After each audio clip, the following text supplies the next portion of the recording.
Turning back to yesterday's heated hearing on Capitol Hill, lawmakers on both sides of the aisle grilling HHS Secretary Robert F. Kennedy Jr. on vaccine policy and the turmoil at the CDC.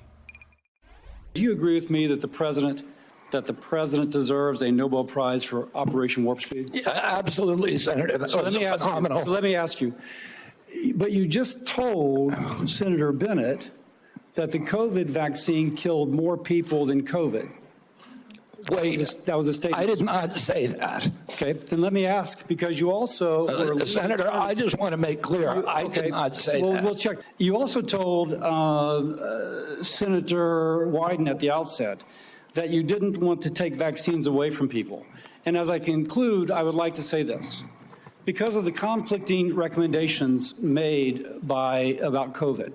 This is from Eric Erickson, good conservative out of Atlanta, Georgia, occasionally gives me hell. My wife has stage 4 lung cancer. She is one of the people the COVID vaccine actually helps. Thanks to the current mess at HHS, CVS is unable to get her vaccine. I would say effectively we're denying people vaccine. Senator Cantwell. You're wrong.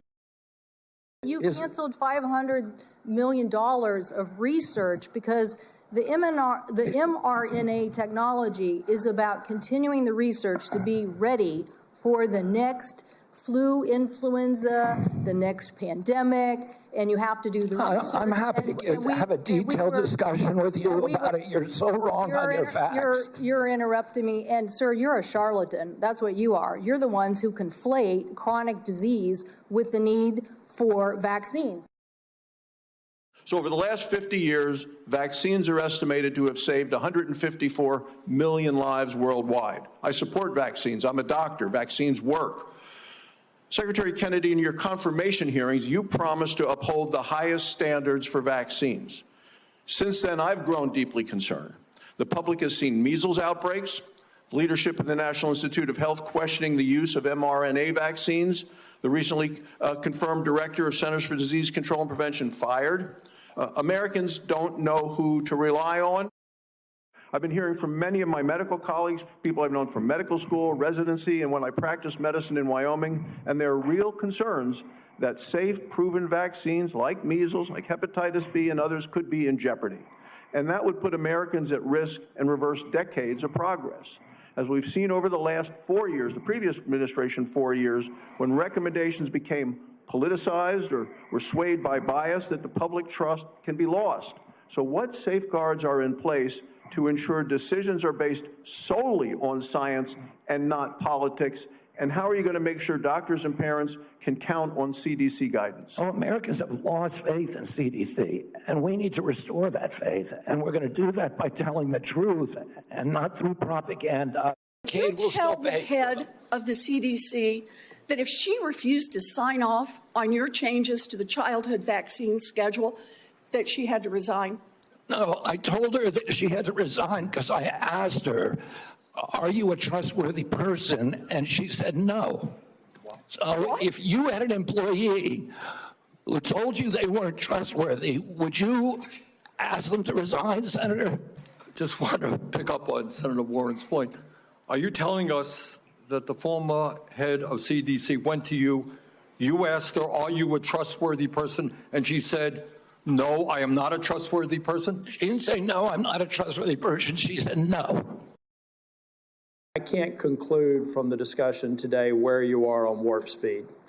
So I would like the definitive statement on exactly where you are.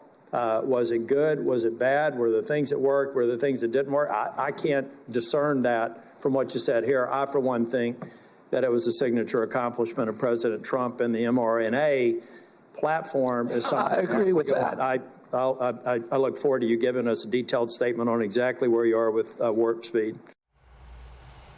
I mean, it's so bizarre. I mean, there's so many things that he said that just weren't true. I mean, so many things that he contradicted himself in, not only in the hearing, but also through the years. He said Donald Trump, as many people said yesterday, deserved a Nobel Prize for Operation Warp Speed.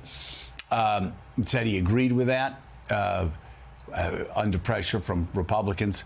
But he's also said that more people died from Donald Trump's vaccine than died from COVID itself. That's a hell of a death toll to be placing on your boss, but that's what RFK Jr. has done yesterday. I've really never seen anything like it on Capitol Hill. It was a bipartisan grilling, and the only question is, why does Donald Trump continue to have somebody at the Department of HHS that is just determined to destroy one of his greatest legacies as president of the United States, and a legacy that Republicans and Democrats agree is a remarkable legacy, and that's Operation Warp Speed and the creation of a COVID vaccine that some of the best scientists and doctors said might never be created.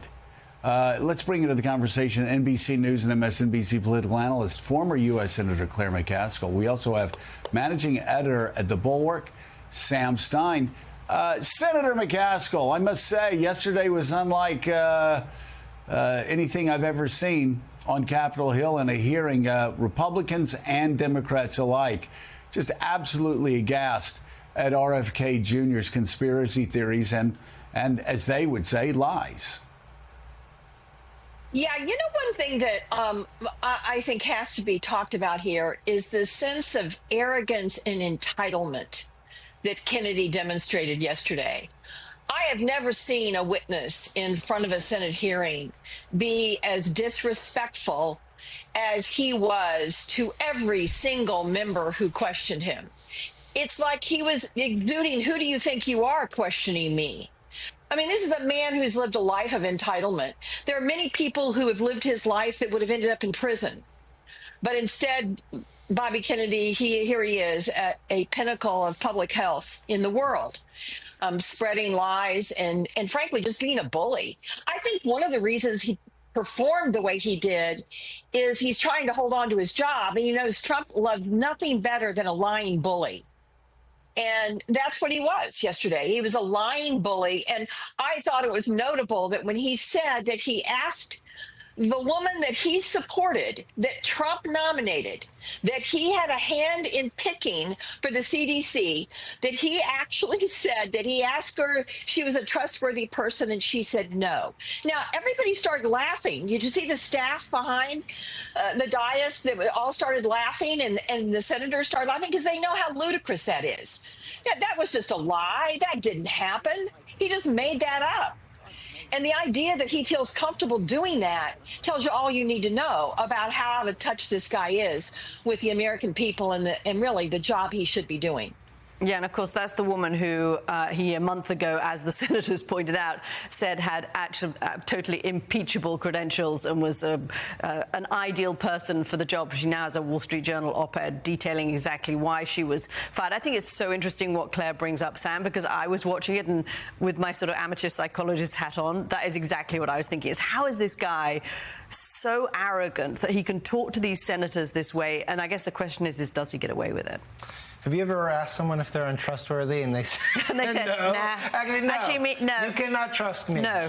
Yeah. That doesn't make any sense. Don't believe a word I say. It's literally comical. I mean, I would burst out laughing watching it. I don't want to be the hyperbolic, but I do think this is one of the worst hearing performances I've ever seen. I mean, it was time and again, obvious contradictions and lies. I'll just give you another one that really stood out. Minor because there were so many of them. There's a gush of them. But at one point, he just casually declared that the CDC and all the health agencies had just given up on the fight of diabetes. What is he talking about? And of course, it turns out they haven't.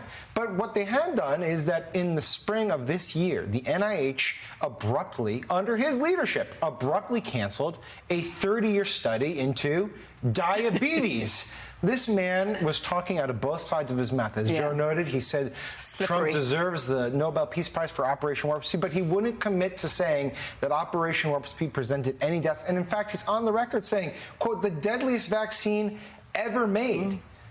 I mean, what are we talking about? He said he never linked school shootings to antidepressants when asked specifically about it. It took 2 seconds to Google. He's done it repeatedly. He did it a week ago on Fox News. I thought the key here was not necessarily Elizabeth Warren or Bernie Sanders calling him out on the Menards thing. It was John Barrasso. I mean, John Barrasso is a a lieutenant for leadership. He never, ever crosses Trump. For him to say, hey, I believe in vaccines. Hey, vaccines are important and they save lives. That is a huge signal to me that Republican leadership, maybe not in the White House, is tired of this act, is worried about what's happening, and they see things like in Florida where they're getting rid of all childhood vaccination mandates. And they are worried. They think we're going down a very dark public health path, and they want to try to get off this train. I don't know if it's too late, though. By the way, Donald Trump believes in vaccines. Operation Warp Speed. Remember, he was bragging, I got the vaccine, get the vaccine. It's going to save a lot of people, which it did. And Jonathan Lemire, I thought Senator Bernie Sanders put a fine point on the entire day when he said, let me get this straight, Bobby Kennedy Jr., with no medical experience at all. You somehow know better than generations of medicine, of research, of experimentation and everything we know, fact-based research. You somehow know better than the American Academy of Pediatrics. And he went down the list. And Kennedy effectively said, yeah, those are corrupt organizations and they're lying to you. Listen to me, Bobby Kennedy Jr. Yeah, arrogance to be sure, and trolling in these really dangerous conspiracy fever swamps. This is someone who is, in a position where a lot of people, as experts have written this week, America is going to get a lot sicker because of him. People will die.